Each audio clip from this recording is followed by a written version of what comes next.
A very special show tonight on The Breakdown. We are streaming live on the New Zealand Herald website as well as going live out on Radio Sport. Here's what's on tonight's show. Tonight on The Breakdown, we chat to Hurricanes head coach Jason Holland. We're joined by Gregor Paul in studio as we delve deep into the McKinsey review. And we look at who's leading the Super Rugby pack with our top threes. All that and more, live on The Breakdown.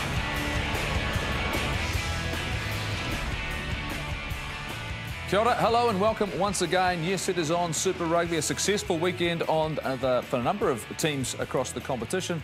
But reality is there are other sides who lost ground, some surprise performances, but as always, there is plenty for us to talk about and react to. This is your team tonight. We are going everywhere. We shouldn't forget about Rugby Pass as well around the globe. We're going to be talking to our friends in Supersport in South Africa. They can hear us as well. Kane Hames, Sir John Kerwin, Les Elder, JK. I knew you'd be loving coming into tonight's show. Look at you, the grin was wide. I know it was wide last week, but the Blues 2 from 2 on the road. And I'm not going to even ask you a question. Kane, what in because I don't need to hear anything more. I've seen enough. Kane, for you, out of the weekend, you're working down in Dunedin. Some surprises, but I tell you what, some great action as well. Yeah, I guess so. The Aussie team's not too bad, and it's tough because it's the Highlanders. I'm a big Highlanders fan. The Rebels got over them. And then, I guess, on the other side, because I'm a big Reds fan, the Sharks got over them too. So tough for me as a Reds rugby fan. Go the Reds.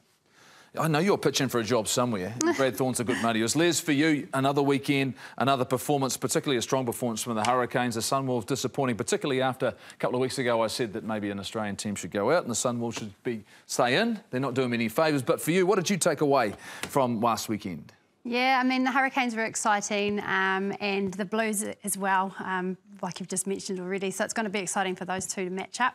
I'm really excited to see that midfield combination unleash. You're just giving another opportunity for him to get in about the Blues already. Come on, JK, I just wanted to hold you back, but I tell you what, it was impressive on the weekend, and all of a sudden the perspective of this tournament maybe has changed just a little bit in terms of contenders deep and later on in the tournament. Well, you all laughed when we said it was the Blues' year. No, we didn't. It is our year. 2004, significant 2 wins in Africa. I think it was the last time that the Blues won the competition, so that could be an ominous sign. But what I liked about it was, if you look at Patrick Tuipulotu post-game, he said, I was hoping we could keep our composure. And that was probably the most composed game I've ever seen them play. And to go over there and win 2 games, you go over there, lose 2 games, and your season is just about over. But, you know, that was a disappointing loss to the Crusaders, and they bounced back brilliantly. So bring it on. We'll talk more about them because they deserve to be talked about. Let's first go and have a look at Super Rugby in 60 seconds. The Highlanders have great fans, especially when the students fill the zoo. But it wasn't so much fun on the field. Skipper James LENTJES dislocating and fracturing an ankle. And the Rebels running riot. Callaway! Nareki after him, he's not going to pull him in though. 3rd try to the Rebels. And more good news for our Aussie mates, the Waratahs picking up their first win. They stop a 5-game losing streak against the Lions from South Africa. Not so good for the Reds, though. Well, he gives it now to Tumbwe, and Tumbwe was going to cruise in and wait for his teammates to celebrate what has been a good night at Suncorp. The Stormers were there to party, but it was the Blues who brought the moves. Tere Black, and up from fullback is Perofeta, and Marchant is going to waltz in. Brilliant score from the Blues. The Blues handing the Stormers their first loss as they achieved a rare double in South Africa. The Bulls remain winless, mauled by the Hawaris. What a pass on the inside as well. Oh, this is going to be one of the great tries. And the Hurricanes had one-way traffic in Napier, scoring 10 tries against the Sunwolves in what was the Ngani Laumape show. Bumps the first defender, steps out of the second, he's all power, all class, and he's enjoying himself, Ngani Laumape.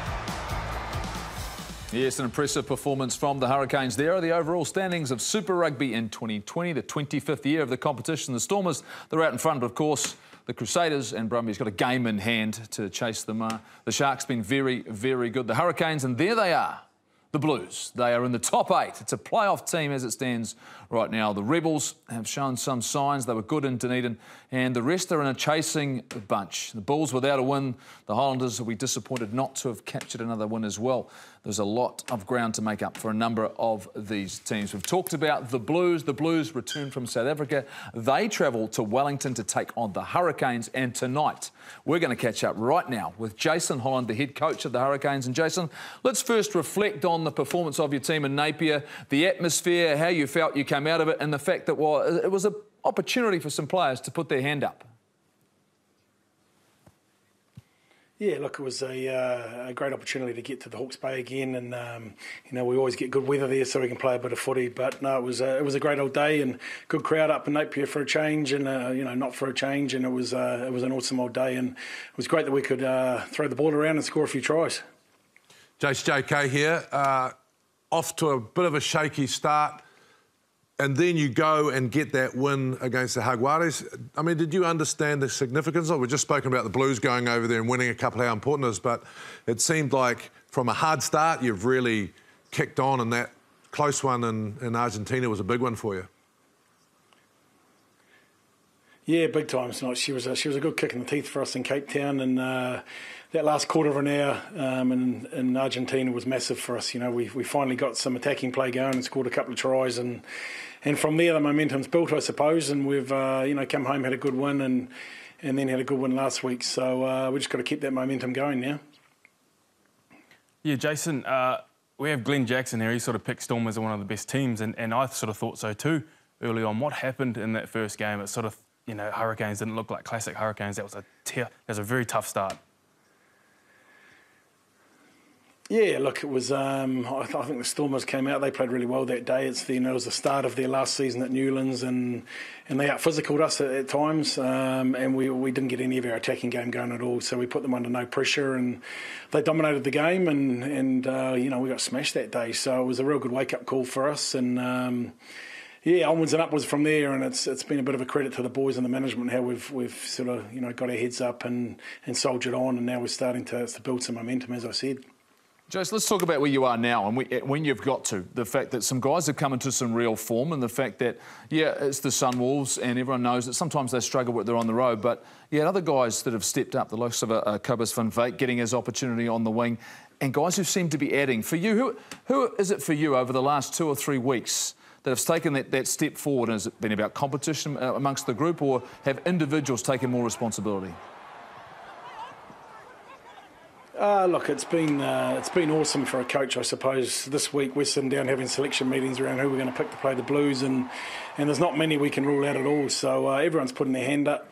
As you said, Cobus has got his first run in a Canes jersey last weekend, and was pretty special, we thought. And you know, we also have a few of those boys that, you know, young boys who are another year older now. You know, we've got the Safo Moores, all the Alex Fidows, all that sort of crew of that era are coming through now and ready to be super footy players. So look, we've got a good squad. We've got great competition at the moment, and mate, she's a healthy place to be.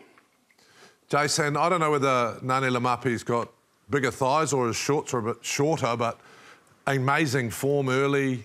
You know, we were talking last week on the show about how 12 might be changing, but you know, just reminds me so much of a young, passionate Ma Nonu. So good to have someone like him out there every week.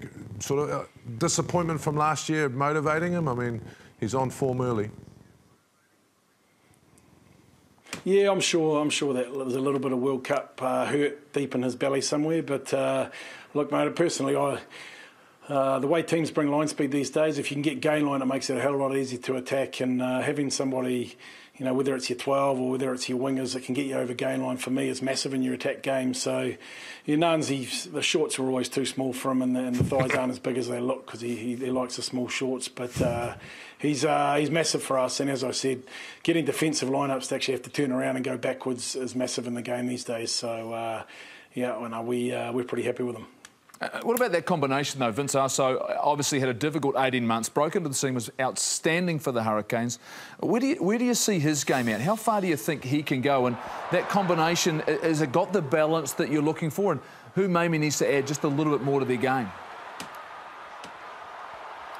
Yeah, look, Vinny's, mate, the razzle he brings, the way, he's electric with the ball in hand, as we saw on the weekend against the Sunwolves, and he's, Nans was putting him in holes, which was, a lot of the time it's the other way around. So, that's great to see. Vinny's still got to work on his game a little bit. He's still got to get the simple things done well, and, we don't want to stop him offloading, but he's sometimes got to make some really good decisions around that. And, look, they must be pretty hard 12 and 13 to defend, I reckon. So they're going well, but mate, there's a lot of good things going on in the back line around them, and pretty blessed at the moment that we've got those two as a threat in the midfield, but also got some wingers and then Geordie at the back to put teams under pressure. So we just got to use them smart and make sure that we're not predictable. Hey, Jason, just talking about the back three and that midfield combination, and having someone like Chase Tiatia, who's come off a pretty impressive Mitre 10 and then has played this first game with you guys for the year and been really good as well. What kind of element does that bring, I guess, to provide pressure for some of those starters like Geordie Barrett to stay on their best form? Yeah, massive, because as you said, there's pressure on everyone in the moment in that back three, and I suppose all through that back line there's pressure on everyone to perform, which is great. Chase, as you said, it's his first start, which is saying something. I think he was Player of the Year in the Mitre 10, and he can light it up as well. He's got a big left foot, and he's a smart footy player. So, yeah, we sort of have to choose carefully when we're trying to pick our back three at the moment, and some guys are going to be disappointed. Mm. Yeah, Jace, I want to sort of drag it a little bit back to midfield and then touch on Geordie. Now, with Ngani, you talked about you've got to make sure it's not predictable. He's very big on his carry, and then we talked about Ma'anonu earlier, who developed the passing game and the kicking game.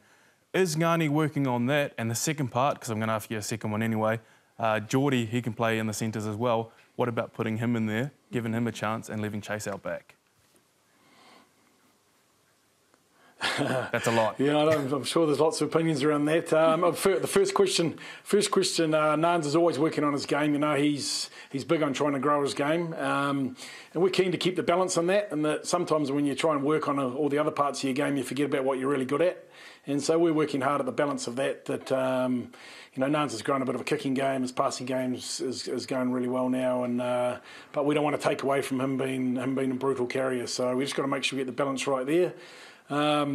Geordie skill set for me is back three and a little bit more time to make decisions and to hurt people there. So at the moment, I reckon that we still got to find room for everyone. You're right there, but Geordie's spot is in the back three for me at the moment.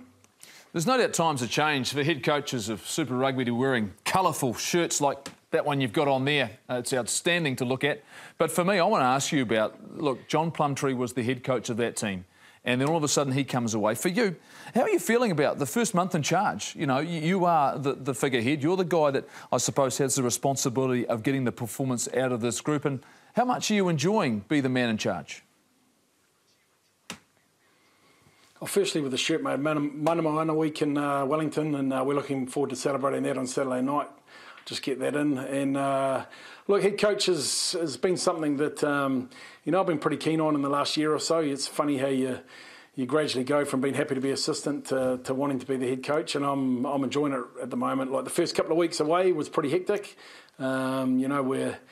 We're flying between South Africa and Argentina, and it's hot and it's all go. But since we've got home, I've really started to enjoy it. We're in a routine, got a real good group of management around me, and some good senior players. So, the last couple of weeks have been awesome, and really settled into the job. So, look, really enjoying it, and looking forward to trying to push on and get some results. We've asked our friends on Rugby Pass to send some questions through to you. And the first one I'm going to ask you is, who was the biggest legend besides me, not talking about me, you coached? That's at Simon Zebo. Run us through that. Is he a bit of a character or what? Simon Zebo still going strong at Racing. I'll run you through that just simply by saying that I still haven't met a bigger legend than Simon Zebo on or off the field. Well, wow, that's a massive statement. OK, let's move on then as well. What was the biggest change for you coming back from Munster, the Munster setup, coming back to New Zealand? Coming home, I suppose the one thing I noticed and loved about coming back to New Zealand was maybe a bit of a different attitude towards the way we play the game. Happy to take a few more risks and have a bit more of a crack. Rather than revert to the kick game. But I suppose the other side of the coin, the one thing that you know, Munster and that side of the world has definitely got on us is the way the passionate crowds over there, the massive amount of people that come to the footy and sing their hearts out and that. So I suppose that's what I miss about it. But as far as the footy side of it, I'm loving the way we play the game here and the way the players want to play. So those are probably the key differences. Mate, you're doing a fantastic job. I'm sure you'll be looking forward to the Blues coming to town. I'll be down there. I think there'll be a big crowd on hand. First derby of the year at home. Good luck, enjoy, and we're sure we'll see you in Wellington. Thanks, mate. Awesome. Thanks, team. Doing an outstanding job. Doing an outstanding job. Massive game, JK, for both sides in the context of their season. Look, I'm going to get to the Highlanders later on. The Hurricanes, of course, got some momentum. The Blues coming all the way back from South Africa, but teams have proven they can win. Yeah, look, and I think the most important thing for the Blues probably is what are you going to do second half? I mean, you've had a long trip, a hard trip, and what are you going to do about mixing up your side, maybe making some changes? This is the Blues. The Blues. You remember the time you did that? Yeah. Yeah, no, I tried that one. That didn't go so well. Yeah. Did not go so well. No, that was putting all your All Blacks on the bench, bringing them on late in the second half. Didn't work, okay? It's probably why I'm not there anymore. But anyway, but the reality is the tiredness. So what do you do late in the second half? The Canes are on form. So when the Blues and the Canes are on form, it's normally an outstanding game of rugby. Well, look, it was an impressive performance from the Blues. That 2-on-2 on the road in South Africa, that is not easy to do. And for Captain Patrick Tuipulotu and Coach Leon McDonald, it was a successful trip on the road. Let's hear their thoughts after their final game. We spoke about it. We haven't won here for about 16 years. We haven't won in South Africa 2 games since 2004. To come here and play against a strong Stormer side, unbeaten, look, that's a feat in itself. We're starting to get some good cohesion and string phases together and be quite a threat on attack. And away from Papali'i. With any team or in any conditions, we'll back our skill set. There's a real starch to our defence and a lot of pride in our defence. And when you hit you stay hit. For us, I'm just pretty happy that we kept our composure and managed to hold it until the last minute. I thought Paddy's leadership is, you know, he's really coming on leaps and bounds as a captain, and they followed him there today. We'll take the win tonight. We're pretty happy with what we got, and we'll build into next week. So really proud of the way the guys dug in there and the way that they performed. An element of relief, I'm sure, from the Blues to go on the road, but also a big momentum builder. But what has changed inside the Blues? We've brought Glenn Jackson. He's our expert analyst to give us all the details on why the Blues have made some shifts and now look like a playoff contender. Thanks, Goldie. Look, the Blues forwards deserve to take their hat off. The Stormers forwards were probably seen as one of the better forward packs in Super Rugby, but they got destroyed by the Auckland forwards, and well done. But what I want to highlight is Sam Nock. He hasn't played in 5 games as a starting 9, but I just want to show you a few things that he did really, really well in this game. One of his things is his core skills is his passing. And there was some fabulous passing between him and TJ Fiana here, and they find the outside wing here. Get in front, get some good clear ball. There, this is what we really want to look at, having 2 playmakers on the field. You actually had 3 with Sam in this game. They are 3 wonderful passes looking for a break in the defensive line. They've got it with that hooker there, and Pitafera sees the gap with some great passing in front. They make a great break and end up scoring a beautiful try. Really, really good play from a 9 that hasn't played a lot of footy this year. The other thing I really want to highlight here, and one of the good things he did, he was 9. He didn't go to the breakdown and look after the ball. He waited for other people to do their role. And he got to the ball extremely quickly, and the Blues got over the gain line more often than not, creating really good line speed, quick ball and some great passing. And again, we highlight how good his pass is from the base here. Really, really good width. How that's not in the sin bin, I will never know, but a really good play to get to a penalty. Here's another really good option from Sam here. He could have easily gone and looked after this ball. The Blues then lose the momentum of the breakdown. But he stands back, lets his forwards do the job. Now he gets to get some wide balls. We're looking at about a 5-metre pass is what's ideal for these forwards, and he's throwing them out right on the button. One more here, wonderful width. And then again, I just want to highlight TJ and how good he was in this game here. He gets the ball and identifies the space. Great ball for another try. 3 tries in the first half that really put the Stormers on the back foot from minute 1. The great thing that the Blues have got now, I think, have really got some selection issues heading into this week's game and the future, with Bodie coming back, another couple of great performances from 9s, and we'll see how the selection goes in future. And they've got to welcome back as well, Glenn. The fact Finlay Christie has gone to the Blues, hasn't been cited yet, so all of a sudden can position at halfback. Might just put some pressure on other players and understand the fact you've got to perform on a weekly basis. Outstanding look at them. Les, I want to talk about the forward pack, and Glenn mentioned on that, the fact, for me, they're playing like All Blacks. The guys who are All Blacks are fronting at every opportunity. Is that the platform they can continue through the season, and are the selections they've got right at the moment? I think so. I think players like Paddy, Tutu are just doing really well to dominate the physical contact. They did that on the weekend, which gives them the opportunity to play go forward rugby and make the advantage line. I think too with Paddy, he's becoming a lot more confident in his captaincy, which is shown through his actions on the field as well. Yeah, I look at the two props for me, Kane. You look at Ofa Tuangafasi and Carl Tunukuafe, and they're going out there and they're playing like the way they should be playing, which means when you go to South Africa and you are in the deep, dark places, they can go out and compete once again. Can they call on their full squad? How important is it they stay fit and healthy for them deep into their campaign? Yeah, definitely, because Carl Tunukuafe has been class for some time and is very powerful and is doing the job that he needs to do. But I quite like the look of Mafileo. I'm unsure why he got taken off so early, maybe an injury sort of issue there. And then you got Ofa Tuangafasi, who maybe isn't scrummaging as well as he could be at the moment, but he's still doing his job. So Mafileo, Tunukuafe, Ekland, all doing the job and doing it very well. We talk about decision-making, JK, and we talk about the leadership that Les is talking about with Patrick, but the search was always on whether or not they could get that right decision-making. The balance seems to be right. I'm looking at it, though, and I'm seeing improvement out of other players, the likes of a Tutu stepping up. You're seeing improvements out of Otiri Black finally getting a chance to play. Where does that leave them in round 11, 12, when Beauden Barrett returns, and has Stephen Perifeta, has he found his right position, or were they waiting for him to be able to play fullback? I think Jacko mentioned it. It's selection dilemma, which doesn't happen that often. Why does TJ Faiani play well? Because actually they didn't play him last week and the team won. So he's got a front up this week. I think Perifeta looks really good at fullback, and Otiri Black, who is actually giving us confidence because he's kicking his goals. Hoskins Tutu, I want to say this now, I think he is All Black material already. And I don't want anyone to ever call him talented. This guy has character.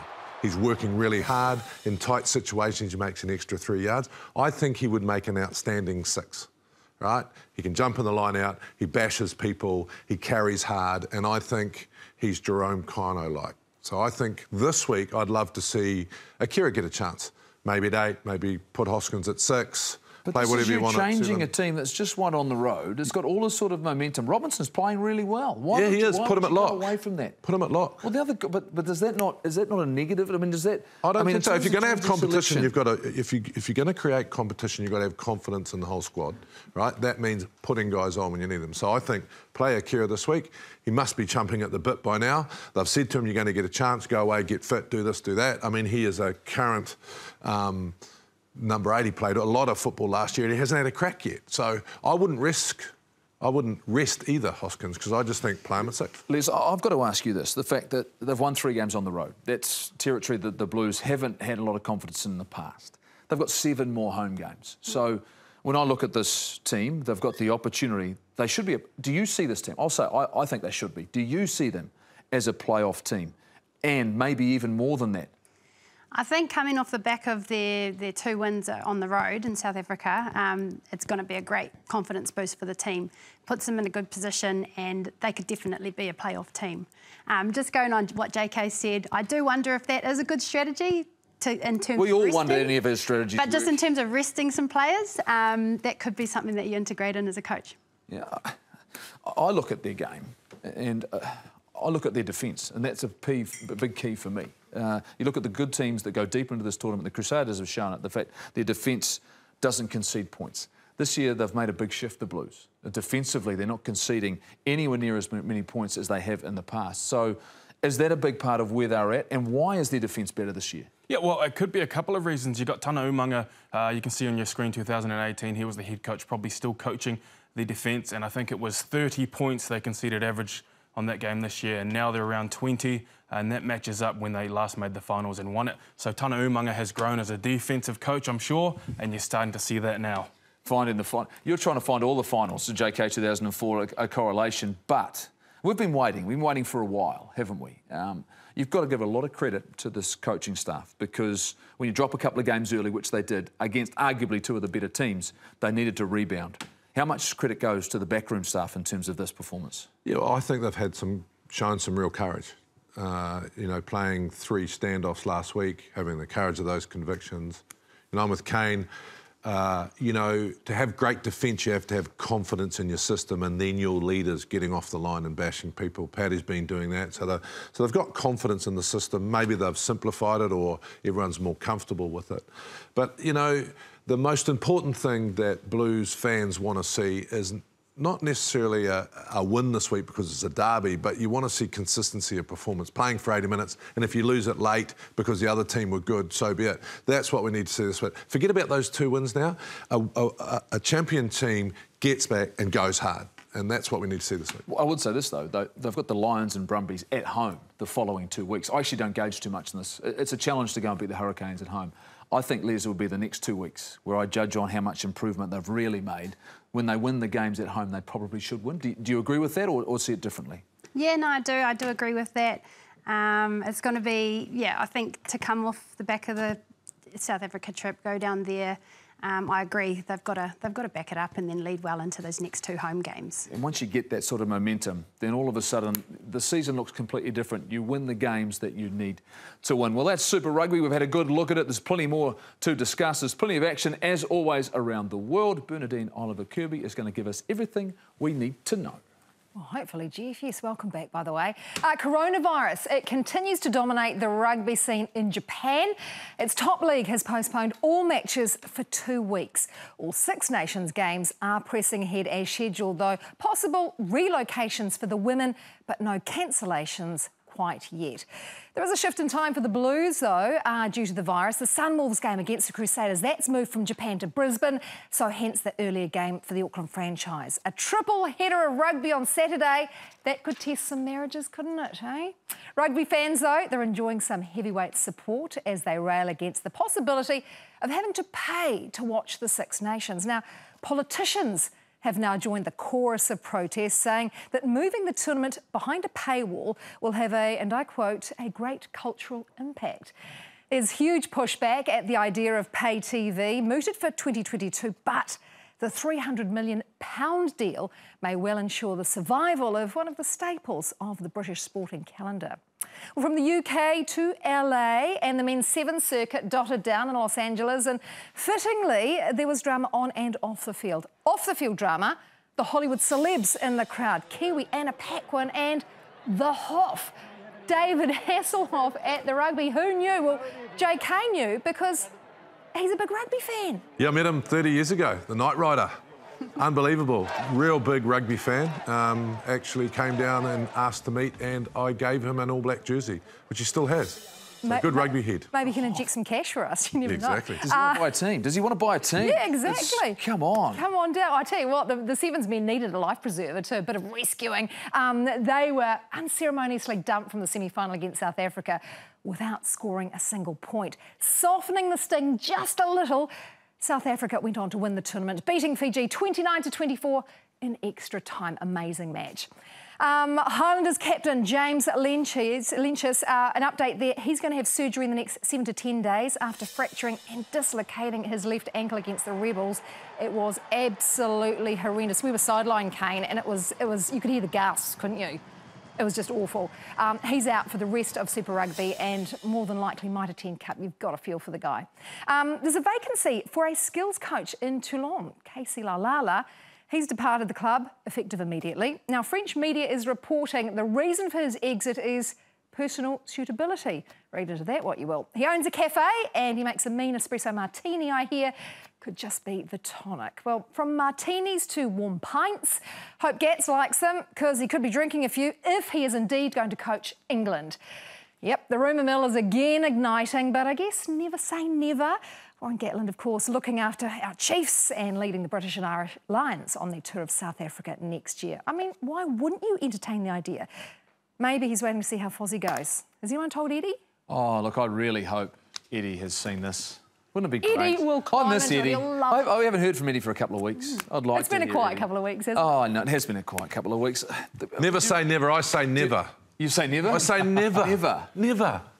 Never. Never? Never. He'll never. Would he be allowed back in Cardiff, do you reckon? Exactly. I mean, are you going to give up 20 years of creating a second home to go and coach the arch enemy? He's back at the Chiefs. He's cruising at Waihi, walking along the beach on his days off. He's probably our next All Black coach. Who would want to coach England? He's got a gate named after him at Cardiff. They're going to tear it down if it touches. Oh, they would totally tear it down. Man, no, he's not going anywhere. Well, of course, it's 25 years of Super Rugby in 2020. We're going to take a flashback. We're going to look at game number 1, when the Hurricanes, they took on the Blues in Palmerston North.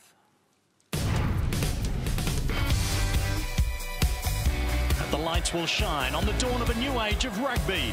The Super 12 kicks off the professional era. Exciting times. This is Super 12. Dummies did it right. Satutu, he's not far from the goal line. He might go all the way. Finds a player inside. Andrew Bloyles. They've got backs out wide. Satutu's waiting for the ball. They can't get it to him. Clark on the inside break.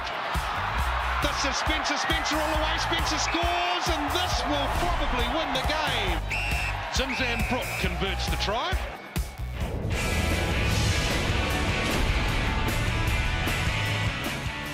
Welcome back to The Breakdown. Well, New Zealand Rugby last month announced it was enlisting the help of consulting firm McKinsey & Company to undertake a review of rugby.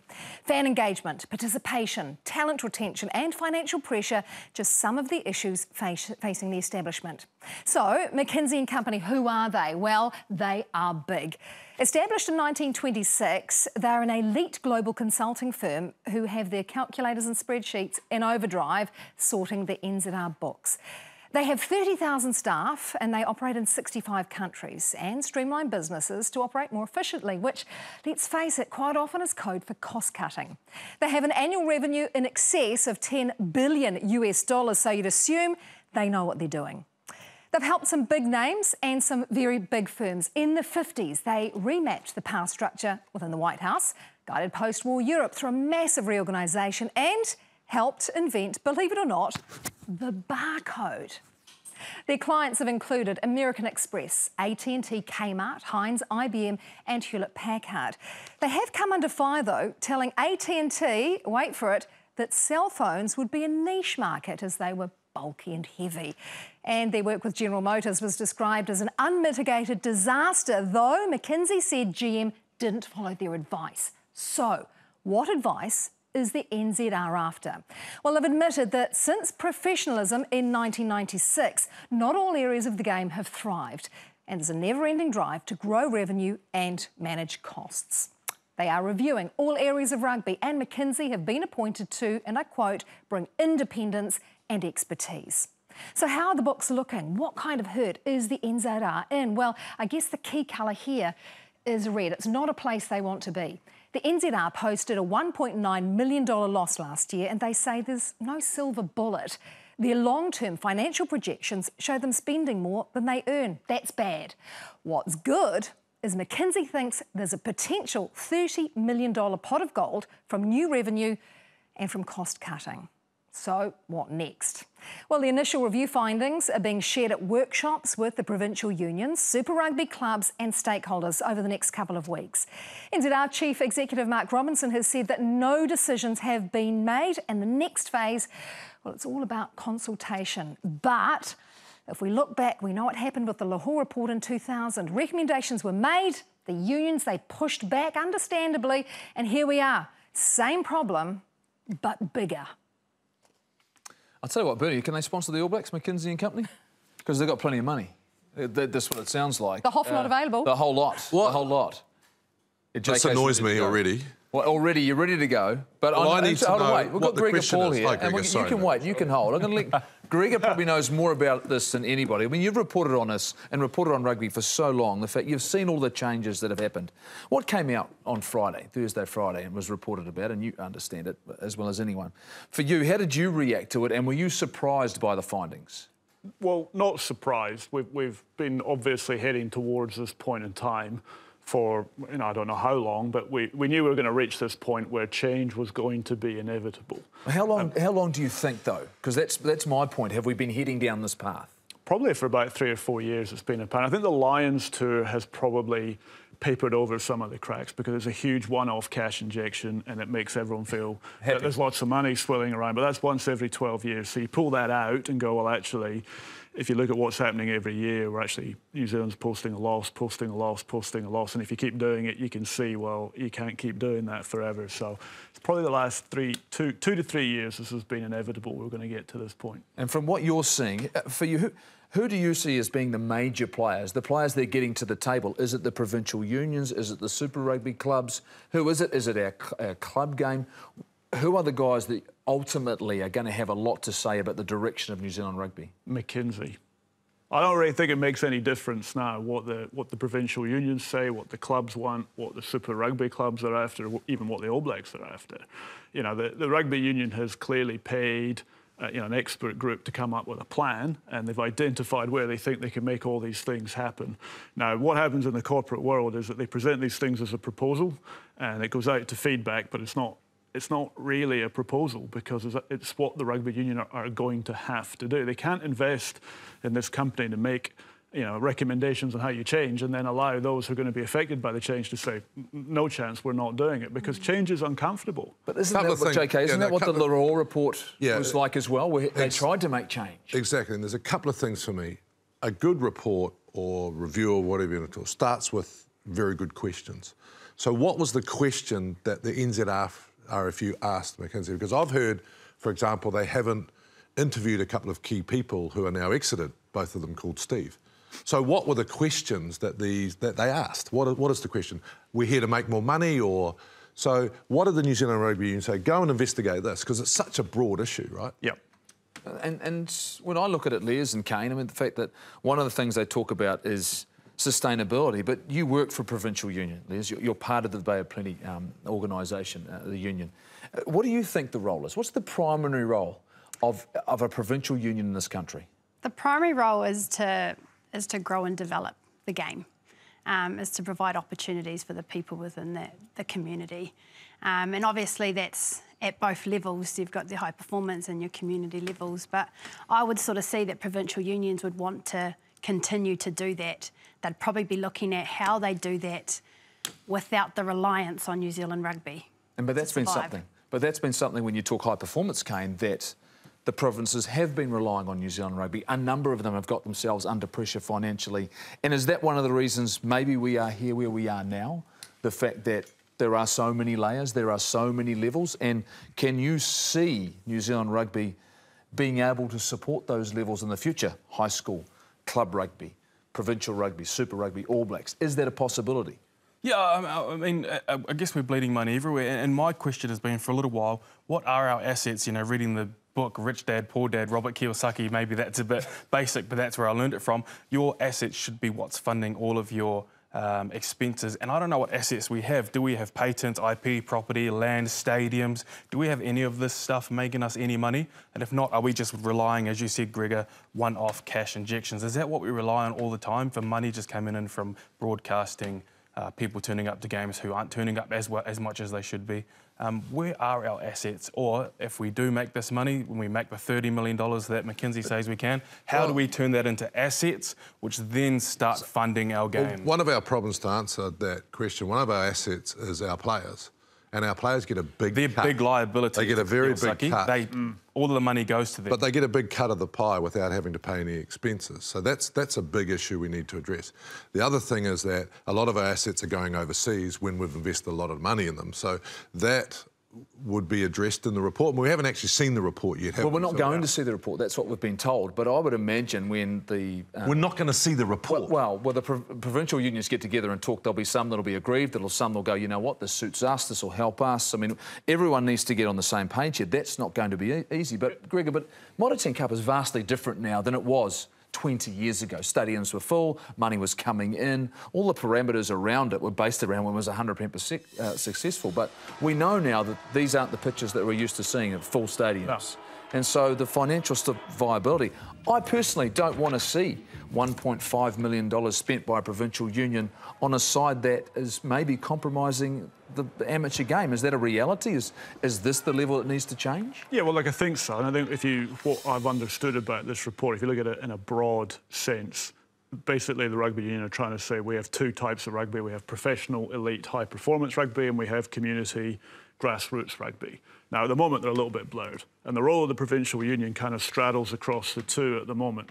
So it might, this is maybe an unfortunate phrase, but it might take a bit of an ego shift on behalf of the unions to understand that the glamour side of elite performance is no longer really going to fall under their remit anymore. We're going to leave all the high-performance stuff to Super Rugby, and here in the provincial unions, your roles are going to be, let's make sure that we've got, you know, thousands more kids picking up a rugby ball. Now, that's going to be a very difficult process to get the provincial unions to make that shift. He's shaking his head. What are the dangers you see in that? Les was completely right in her answer about the Bay of Plenty Rugby Union, but where I come from, that is not what the Bay of Plenty Rugby Union was about, or the Auckland Rugby Union or anything.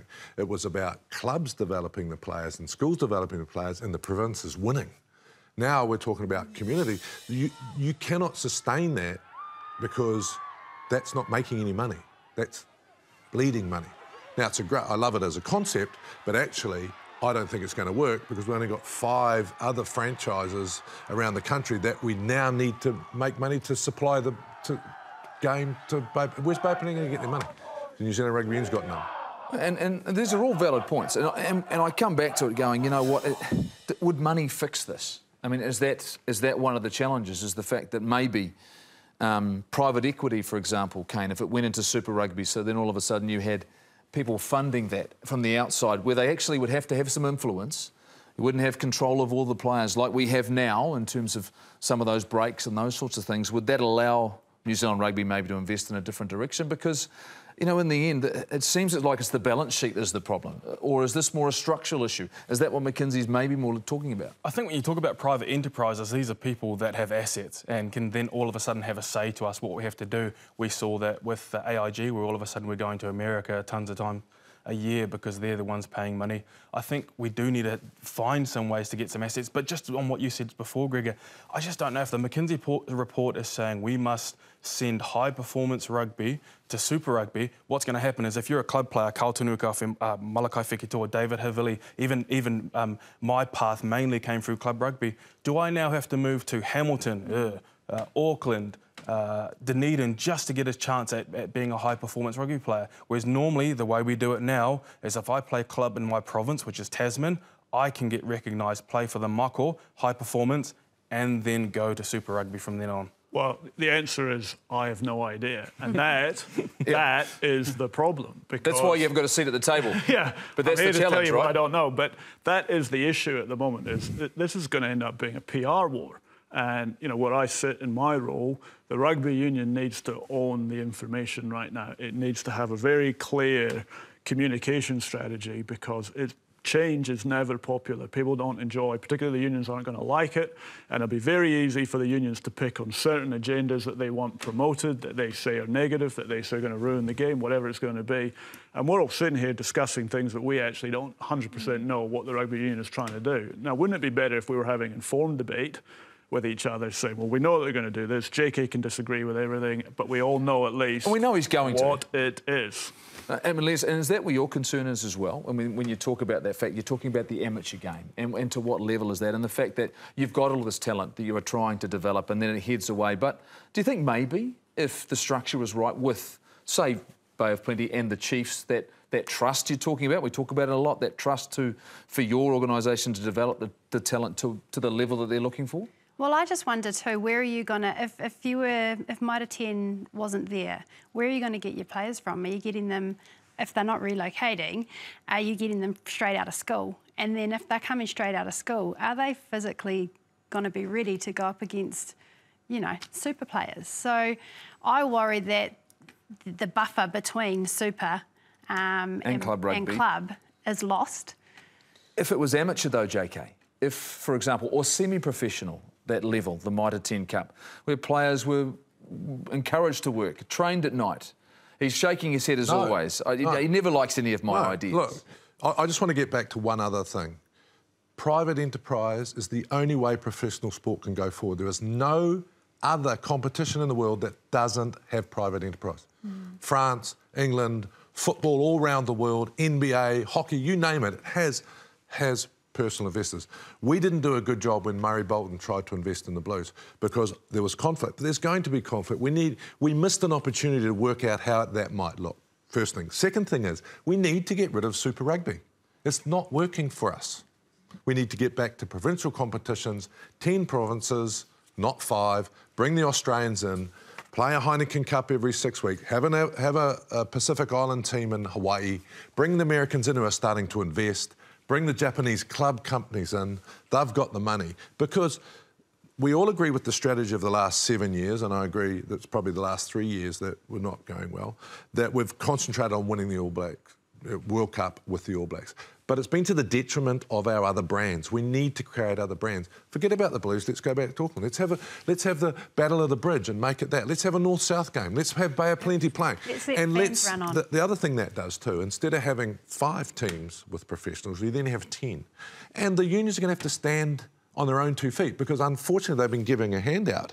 So they're going to have to fill the stadium. If you're not good at filling your stadium, you're not good at marketing, you're not good at getting back to promoting a game in your region, you're going to go out of the competition. The one thing I'd say, though, Gregor, is the fact that this is a massive opportunity, isn't it, for New Zealand rugby? The fact that they have got the chance. It's not the fact that it's done and dusted, right? We haven't got ourselves into a hole we can't get out of. If you look at what we've got on the table, what we know now, do you look at Mark Robertson and that board and you go, you know what, it's a massive opportunity for New Zealand rugby to set its own path for the next 10, 20, 30 years. Is that the way you see it? I don't know about 20 to 30 years, but I'd go shorter term, 5 to 10. I think the important thing is I'd be worried for New Zealand rugby if we weren't having a discussion about a plan that they have. Now, the fact is that they have a plan. Now, that is the single most important part. They've recognised from a position of relative strength at the moment, while the balance sheet is destined to look fairly awful as you keep going. Right now, it's not too bad. So they're in a position of relative strength, and they've said, look, rather than let's make this a crisis management process when we've got no money, let's see it as an opportunity. And that's a little bit how they tried to sell it on the press release that they put out the other day. It was about reinvesting money or reallocating money rather than cost cutting. Now, that might end up being what they try to do, but that says to me, look, there's opportunity here to do this better. There's opportunity to save money, to make money type scenario. So look, people can take an attitude towards change and be resistant to it, or you can look at it and go, look, at least we're having the discussion. It's not going to be an easy process. I get that and understand that, but at least the conversation are being had, and the fact there is, I believe, if you look at what the McKinsey report is saying, it gives us an option. They see a light at the end of the tunnel, so hopefully it can all come together. Thanks so much, Gregor. Make sure you follow Gregor on NZ Herald. All of the fantastic information. He'll keep us up to date on what's going on. Look forward to bringing him back onto the show. We had a look earlier on at a game between the Hurricanes and Blues in 1996. Let's go to 1998 and watch an absolute classic from 2 classic teams.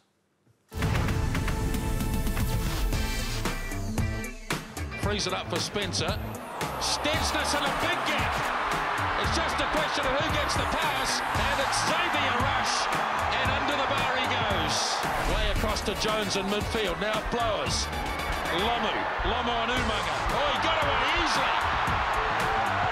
He'll go all the way, the big fellow. So Preston sets the Hurricanes back so late again. Lau Pepe. Umaga in space. Umaga and Cashmore. Beautiful pass for Jason Holland. Tonu'u, Spencer, Stensness. Lomu in space again. Cunningham coming across. Lomu easily. It's a terrific game, all right. Now Tonu'u, he finds the gap. Spencer, Vindiri. Jarman won't have the pace. Vindiri's got too much of it. To Preston. O'Hara and Preston again. Intercept, Ronnie Clark.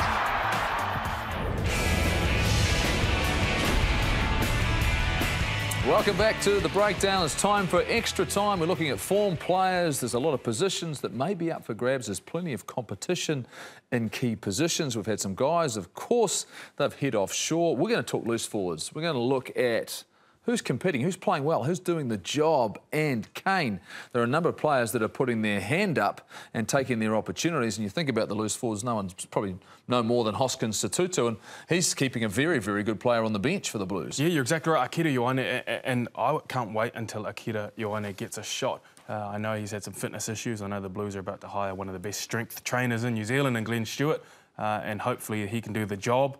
But then, of course, Cullen Grace is doing some amazing work, and he's playing at the moment. So I guess... I mean, you look at, Les, you look at the quality we have out there, and it's nice to think all of a sudden another young face is showing up and being very, very good. Yeah, absolutely. I see three opportunists in Lachlan Boucher, Tom Christie and Tutu. Tom Christie's demonstrated, I mean, he's stepped in for Matt Todd. He's demonstrating he's a tackle machine. An absolute tackle machine, operating at 98%. JK... what about the McKinsey report, mate? Are we going to keep talking about that? We've moved on. That was... I can't move on. I didn't get enough. This is it. This is a yellow card for you. Okay. No more. We'll talk about it later. Talk about the back rowers. That's what we're talking about. Look, well, I've already we've got a blue on there. We've got a Blues player on there. Talk about him. I said Hoskins Tutu to move to 6, Akira to start at 8. I reckon that'd be really exciting. You think he's an All Black? Why do you think Hoskins Tutu is an All Black? Because I think he's got lots of character. Early in key moments, he carries the ball hard. You watch the game on the weekend, we all know how big the South African players are. He hits, he drives that extra 2 yards. 2 weeks ago, Crusaders, under pressure, he picks up the ball from 8 and drives it forward. Those little things make a good player. Well, you can see his stats on the screen. He's very balanced, isn't he? 7 lineouts, 1, 6 turnovers, 1 tackle percentage is very high. So he's a very balanced player. And for someone very young, Hoskins Tutu could be the future. And the Border Collie, mate. You can't leave the Border Collie. Border Collie out? Yeah, Boucher. Border Collie. Yeah, 12 turnovers. You can't pick everyone. JK, that's the problem. Your selection. You can with Blues forwards. Okay, there it is. The big game is coming up. It's from Sky Stadium in Wellington. The Hurricanes, they're taking on the Blues. Build-up starts at 6:30. Who have you got quickly, JK? Who have you got? Yeah. Who have you got? Who do you think I've got? JK's got McKinnon. I'm going to go with the Blues. Oh, you got the Blues? Yes. Come on, Kane. Come on. Blues. Pressure's on. The pressure is on. They'll tell us a kick-off on Thursday night with Kirsty Stanway and her team. They'll give us everything we need to know about the weekend coming up. It's going to be all on. What another great weekend of Super Rugby in front of us. Once again, thanks, Gregor Paul. For everyone watching wherever you are around the globe and here at home, we'll see you next Tuesday.